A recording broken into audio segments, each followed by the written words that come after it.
Hey guys, the Museum of International Folk Art invites you to experience the living tradition of a Southern American icon in pottery of the U.S. South. Hey guys, so we are here with Laura Addison and we are talking about pottery of the U.S. South. And that's kind of a specific style. So what characterizes Southern pottery? Well, the pots here are from North Carolina and Georgia.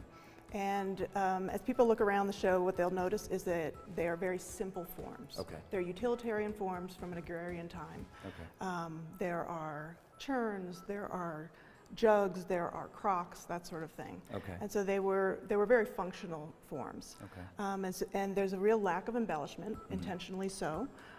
They're what the curator, Karen Duffy, likes to call plain-spoken pots. Plain-spoken pots. Okay. pots. Now, as you see behind us, Berlin Craig and Kim Ellington, obviously these two men they're very important to this style. So tell us a little bit about them. One was the mentor, one was a student, is that right? That's correct.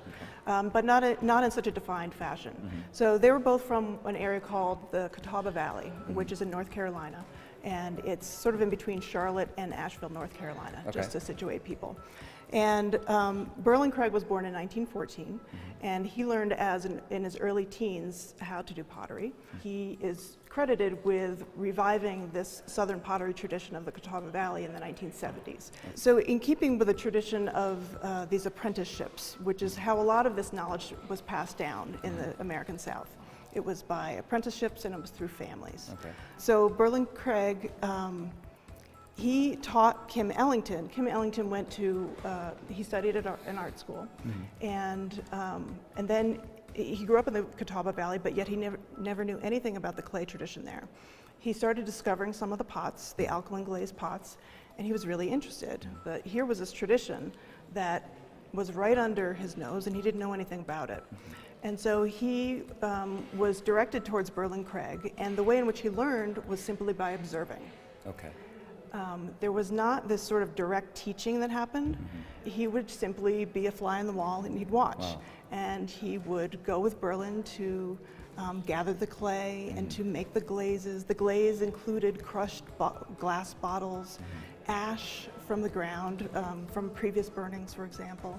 And so that's how he learned what to do, in addition to the forms. So some people might be familiar with the name Jug Town. Yes. What is Jug Town? Tell us a little bit about that. Okay, so Jug Town is more in the Seagrove area of North Carolina, so it's farther east. And people familiar with Jug Town, it's one of the best known folk pottery workshops in the country. Okay. And again, it was these simple forms, but it started as this revival. And was started by the Busbys, who were from Raleigh, so they were regarded as outsiders.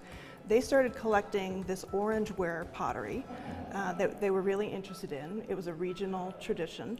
And so they were trying to trace the tradition and discovered that it was largely lost. And so they started hiring potters for Jug Town to make the traditional wares again.